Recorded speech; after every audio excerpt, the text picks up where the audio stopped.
안 좋은 거 금방 따라해요. 안 좋은 거. 우리 자녀들이 내가 아빠의 안 좋은 모습 보면서 내가 아빠같이 살지 않으리라 해놓고서 나중에 아빠같이 돼 있단 말이에요. 안 좋은 모습 금방 배워요. 오늘 14절 말씀의 뉘앙스도 마찬가지입니다. 왕을 세우는 제도가 결코 좋은 제도가 아닌데 그것에 영향을 받고 우리 주위의 모든 민족들 같이 우리의 왕을 세워야겠다는 생각이 나. 여러분 제가 일본을 갔다 왔지 않습니까? 근데 참 많이 배우고 왔습니다. 배울 건 배워야죠. 근데 그 일본 사람들의 민족성이 뭐냐면 나보다 센 사람이 있으면은 그냥 무릎을 꿇는데요. 덤비지 않는데요. 그러니까 우리나라 쳐들어오는 게 뭐예요? 만만해서라는 거예요. 만만해서. 임진왜란도 만만해서, 또 일제강점기도 우리가 만만해서, 만만하면 덤빈다는 거예요. 만만하면 덤비고 나보다 셀 것 같으면 무릎을 꿇는다는 거예요. 제가 왜 이 말씀을 드리냐면 사람은 영향을 받는다 그러잖아요. 그 안중근 의사가 하얼빈에 이토 히로부미를 저격을 하고 나서 귀순 감옥에, 여순 감옥이죠. 거기에 갇힙니다. 그런데 그를 그 간수 밖에서 지키고 했었던 그 간수가 이 안중근한테 반해버려요. 그의 인품과.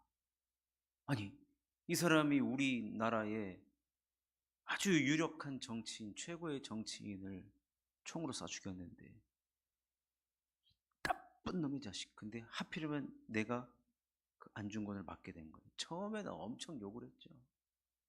밥에다가 막 침 뱉고 그냥. 근데 점점 이 안중근의 그 인간적인 매력과 그가 그 감옥에서 자필 쓴 게 600 몇 점이 있대요. 이 안중근한테 홀딱 반하는 거예요. 근데 영향을 받을 거 아니에요.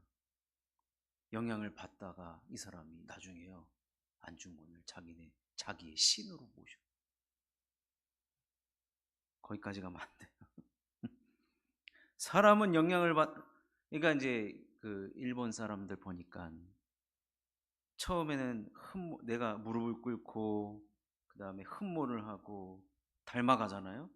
그 다음에 그 다음 단계까지, 우린 거기까지 가잖아요 사실은. 근데 일본 사람들은 신으로 모셔버리더라고요. 신으로. 그래서 그 집안 대대로 안중근 신을 모신대요, 일본 사람이.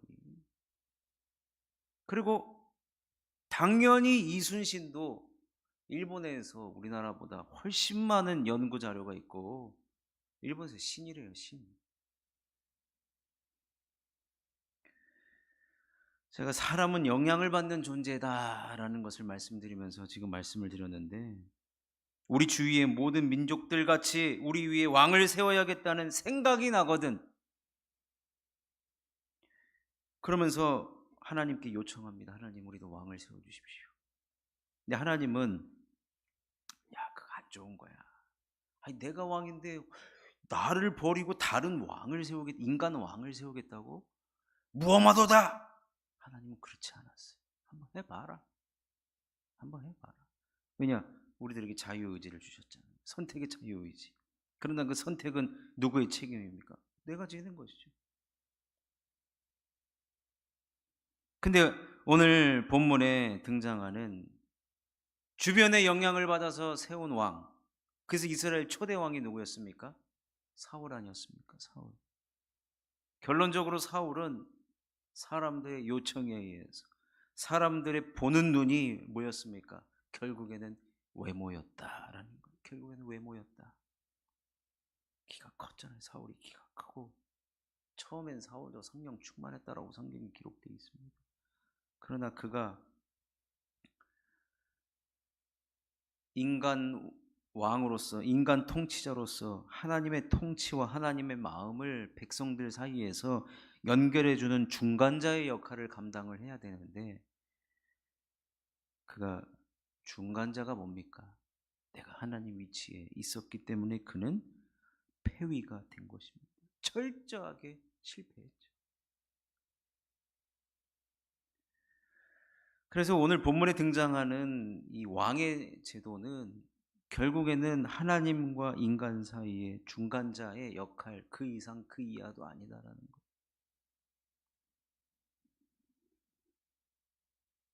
그래서 오늘 본문을 보면 그럼 하나님께서 어떤 왕을 세우라고 하시면서 결국에는 그 왕이 하나님 나라에서의 지금 왕이 누구십니까? 우리의 왕이 누구십니까? 마태복음에 우리가 살펴봤지만 우리의 왕은 예수 그리스도란 말이에요. 예수 그리스도. 그래서 하나님과 우리 사이의 중간자, 이걸 이제 신약의 표현대로 하면은 중보자인데, 중보자는 오직 예수 그리스도밖에 없는 것입니다. 그런데 이 중간자를 가톨릭 시대에는 엄청 많이 껴놨죠. 그래서 교황이 중보자라고 이야기하고 여러 성인들을 중간자의 위치에 놓은 것을 보게 되는데, 우리의 중보자, 중간자는 오직 왕이신, 우리의 왕이신 예수 그리스도 한 분밖에 없다는 것입니다. 자, 그렇다면 이스라엘 백성들이 역사적으로 왕이 없지 않았단 말이에요. 사울을 시작으로 나중에는 남과 북으로 나눠지고,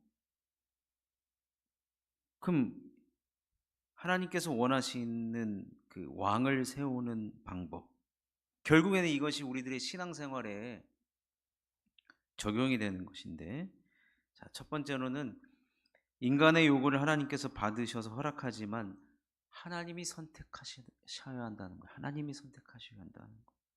그것이 가장 중요한 것이고, 두 번째로는 이스라엘 12지파 중에서 한 사람을 택해야 했습니다. 오늘 15절에 보면 반드시 내 하나님 여호와께서 택하신 자를 내 위에 왕으로 세울 것이며 내 위에 왕을 세우려면 내 형제 중에서 한 사람을 할 것이요 내 형제 아닌 타국인을 내 위에 세우지 말 것이며.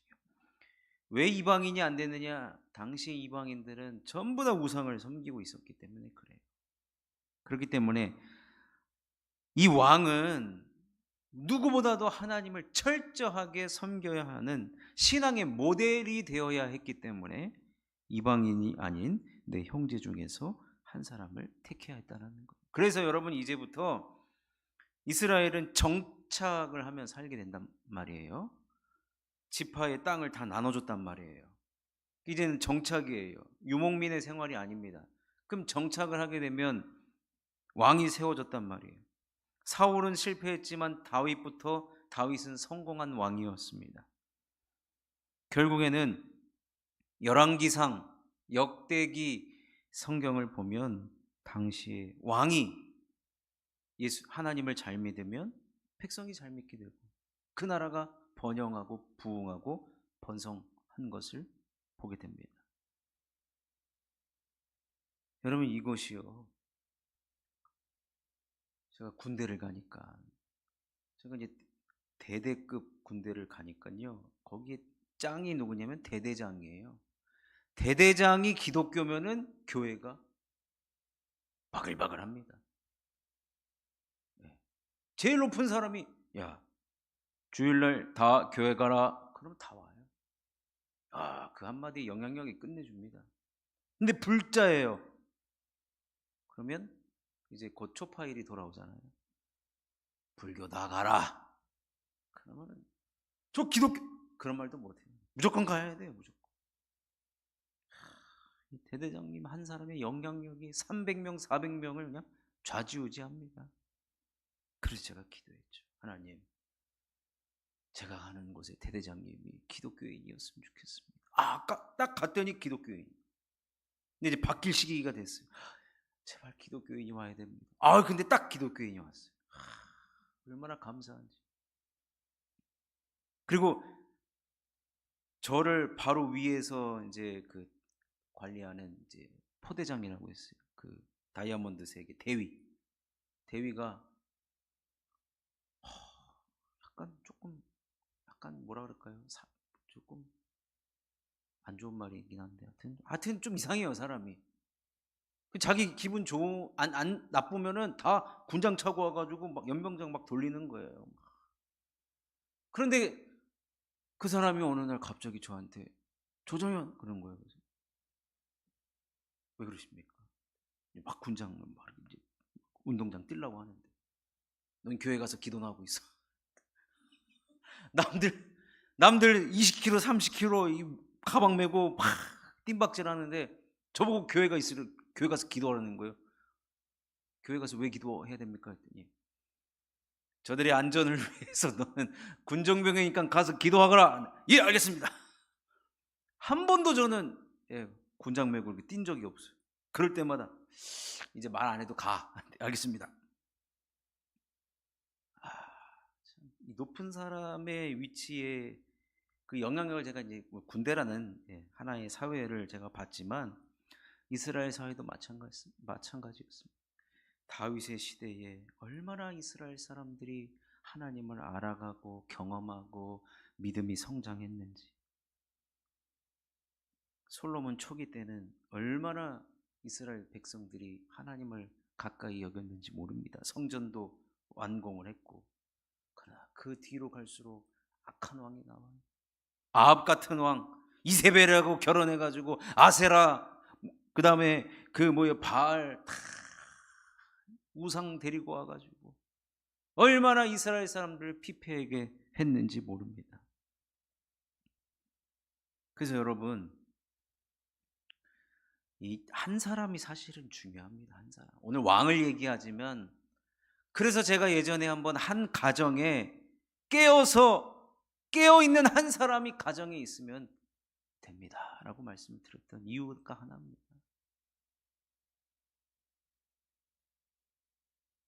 그래도 저희 아버지 쪽이 팔남매인데 우리 아버지가 그래도 예수를 믿어가지고 우리 가정이 그래도 저도 이렇게 예수 믿고 목사가 됐으니, 또 그중에 우리 할머니가, 돌아가신 할머니가 예수를 믿고 돌아가신 권사님이니 그 권사님 한 분이 깨어 있었기 때문에 팔남매 중에서 그래도 우리 아버지가 교회를 나가고 이렇게 이런 걸 보면요, 한 사람의 영향력이 어마어마하다는 것입니다.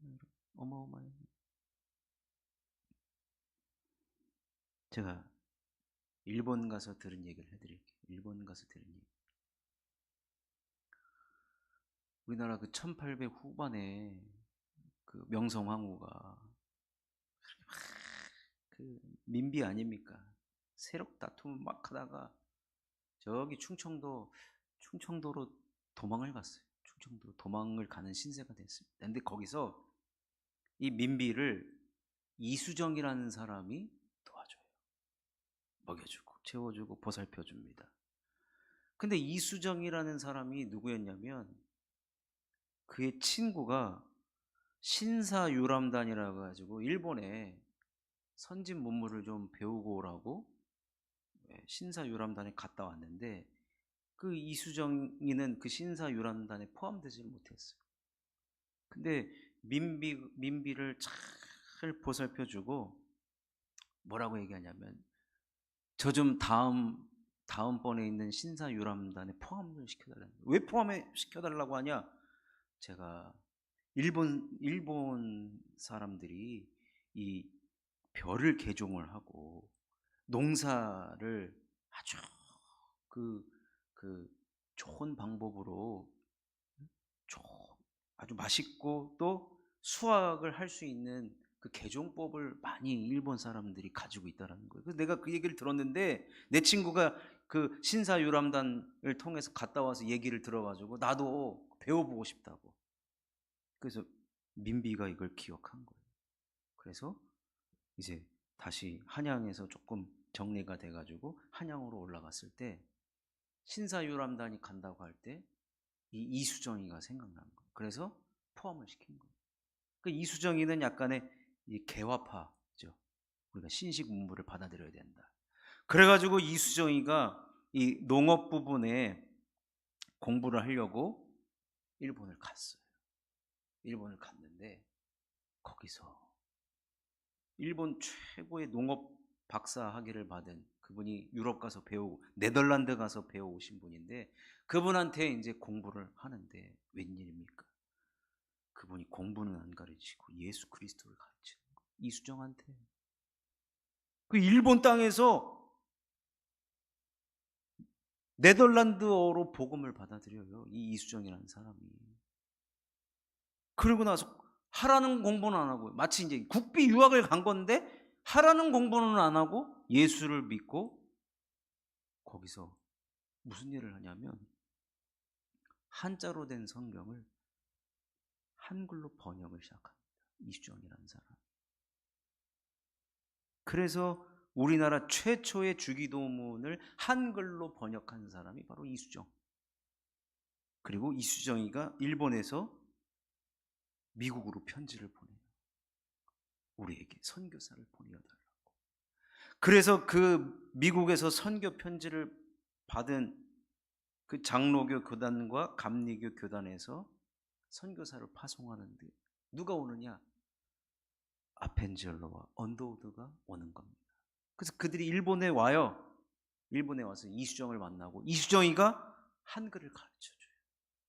그리고 한국의 정세를 가르쳐줍니다. 그래서 그들이 일본에 모여서 조선의 선교 전략을 세우고 아펜젤러와 언더우드를 부활절에 인천항에 들어가게끔 해준 사람이 이수정이에요. 저는 이걸 보면서 한 사람의 그 영향력, 한 사람의 영향력. 사랑하는 성도 여러분, 정말로 가정에서 여러분이 대표가 되시든지 아니면 셀 안에서 교회 안에서 한 사람의 중요성, 한 사람으로부터 시작이 되는 겁니다. 그러니 우리가 이렇게 잘 믿음으로 세워져 있으면요, 이수정이가 결국에는 들어와가지고 어떻게 됐는지 아십니까?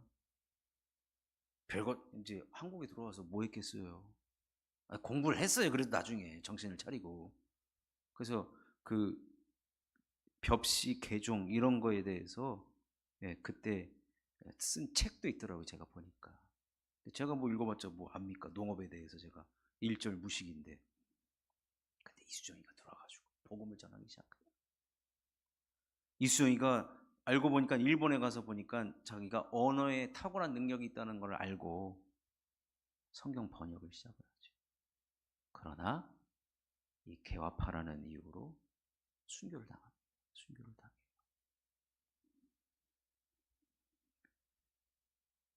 여러분, 그래서 여러분 우리가 기도해야 되는 게, 그래서 어떤 목사님은 이게 좀 잘 맞진 않지만 청년들한테 뭐라고 메시지를 계속 전했냐면 이제 한 20, 30년 전 얘기예요. 고지론을 주장했어요. 고지론. 높은 자리까지 올라가라는 거예요. 높은 자리까지. 그래서 높은 자리에 올라가면 아무래도 보는 사람들이 많아지기 때문에 그때 그리스도인의 선한 영향력을 끼치라는 얘기예요. 그런 고지론은 아주 훌륭한 고지론이죠. 여러분, 그렇지 않더라도 꼭 높은 자리에 올라가야지만 우리가 영향력을 끼칠 수 있는 것은 아닙니다. 왜냐? 오늘 말씀 보니까 사람은 옆에 있는 사람에게 영향을 받게 돼 있어요. 반드시 영향을 받게 돼 있어요.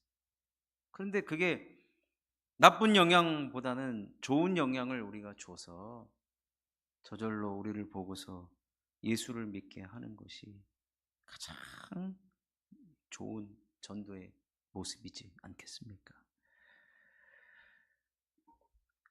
자, 세 번째로 이 왕을 세울 때는 이 막강한 군사를 두지 말아야 한다라고 되어 있고, 또 17절에 보면은 아내를 많이 두지 말고 또 은금을 많이 쌓지 말라라고 되어 있어요. 왜냐하면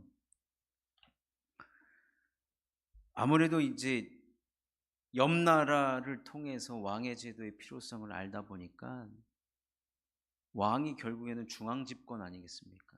자기의 적되는 사람들을 다 죽여버리고, 여기 말하는 막강한 군사와 처나 첩, 그리고 은금을 많이 쌓는다는 것은 결국에는 자신이 높아지는 것이고, 결국에는 교만하게 되는 것밖에 없거든요. 내가 높은 자리에 올라가면 그 자리에서 하나님을 나타내고 드러내야 되는데 그렇지 못하다는 것입니다. 그럴 가능성이 훨씬 많다는 거예요. 왜요? 우리 인간은 죄인이기 때문에 그래요. 연약하기 때문에 그래요.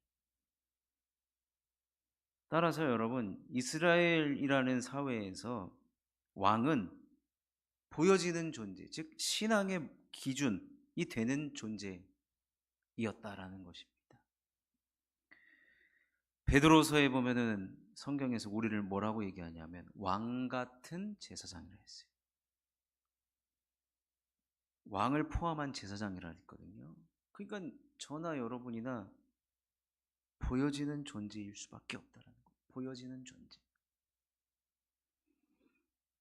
그렇기 때문에 우리는 그리스도인들을 어떤 학자가 이런 말을 썼습니다. 우리는 유리집에서 살아가는 사람들이다라는 거예요. 그 말은 뭐예요? 세상 사람들이 우리를 다 보고 있다는 얘기예요.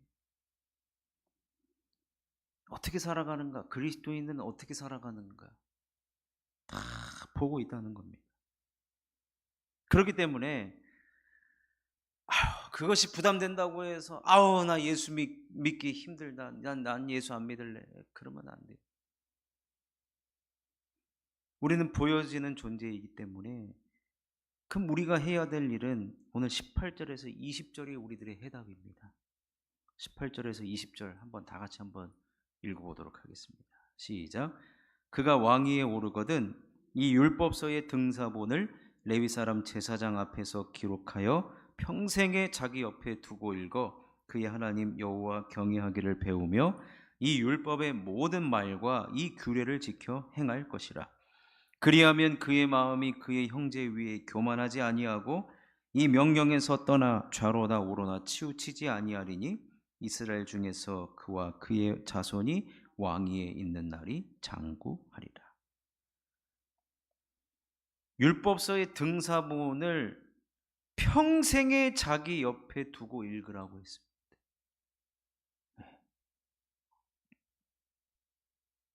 그러니까 우리가 보여지는 존재이잖아요. 우리가 늘 성경을 옆에 끼고 있는 모습이 여러분 있어야 한다는 것입니다. 그리고 성경을 옆에 끼고 있으면서 그의 하나님 여호와 경외하기를 배우라는 거예요. 우리는 평생 배우는 존재. 하나님 말씀을. 그리고 이 율법의 모든 말과 이 규례를 지켜 행할 것이라. 왕이라는 높은 지위를 갖는다 할지라도요, 하나님 말씀 지켜 행해야 됩니다. 그래서 20절에 뭐라고 얘기하고 있습니까? 그리하면 그의 마음이 그의 형제 위에 교만하지 아니하고 이 명령에서 떠나 좌로나 우로나 치우치지 아니하리니 이스라엘 중에서 그와 그의 자손이 왕위에 있는 날이 장구하리라. 복을 또 약속을 하시는 것이죠.